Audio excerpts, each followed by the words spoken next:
और अब देखते हैं खबरें पॉजिटिव। देश में कोरोना संक्रमण का ग्राफ लगातार नीचे आ रहा है।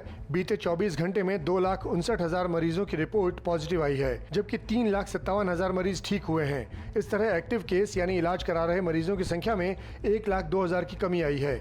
गुरुवार को कोरोना के नए केस का आंकड़ा 34 दिन में सबसे कम रहा। इससे पहले 16 अप्रैल को 2,34,000 नए केस आए थे।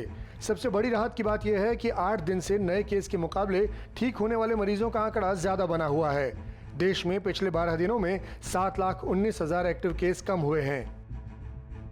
कोरोना महामारी से निपटने का एकमात्र रास्ता वैक्सीन ही है। इसी बात को ध्यान में रखते हुए अब कोवैक्सीन का उत्पादन गुजरात के अंकलेश्वर में भी होने जा रहा है। भारत बायोटेक ने ये जानकारी दी है कि अंकलेश्वर में कंपनी की सहायक चिरॉन बेहरिंग वैक्सीन्स में भी वैक्सीन का प्रोडक्शन शुरू किया जा रहा है। वैक्सीन के फॉर्मुलेशन और पैकिंग की प्रक्रिया जून के पहले सप्ताह से शुरू होगी। चिरॉन बेहरिंग वैक्सीन्स में हर साल 200 मिलियन डोज उत्पादन की क्षमता है। लॉकडाउन में गाड़ियों की आवाजाही और फैक्ट्रियां बंद होने से प्रदूषण कम हुआ है और साथ ही पिछले 2 दिनों में हुई भारी बारिश के कारण मौसम साफ हुआ है। इसके चलते सहारनपुर से अपर हिमालय और शिवालिक की पर्वत श्रृंखला नजर आने लगी है। इन पहाड़ियों की दूरी सहारनपुर से करीब 150 किलोमीटर है। ये अपर हिमालय की पहाड़ी हैं, जिनमें मसूरी का इलाका भी है। इनसे आगे गौमुख की पहाड़ी हैं। ऐसा ही दृश्य पिछले साल भी लॉकडाउन के दौरान दिखा था। ऑटो कंपनियां अपने ग्राहकों को बड़ी राहत दे रही हैं। टाटा, महिंद्रा और मारुति के बाद अब बजाज ऑटो ने भी फ्री सर्विसेज का टाइम बढ़ाया है।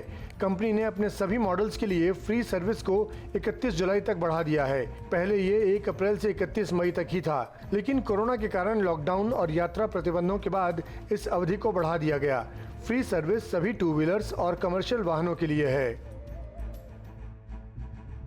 कोरोना वायरस संक्रमण के केस खत्म होने के साथ विदेशी बाजार खुलने लगे हैं। इसकी गवाही जेम्स एंड ज्वेलरी निर्यात के आंकड़े दे रहे हैं। James and jewellery export promotion council यानी GJEPC के मुताबिक अप्रैल में देश में 25,226 करोड़ रुपए की जेम्स एंड ज्वेलरी का निर्यात हुआ। अमेरिका, चीन और UAE से बेहतर ऑर्डर मिले हैं। पिछले साल लॉकडाउन के कारण ज्वेलरी का निर्यात बुरी तरह प्रभावित हुआ था।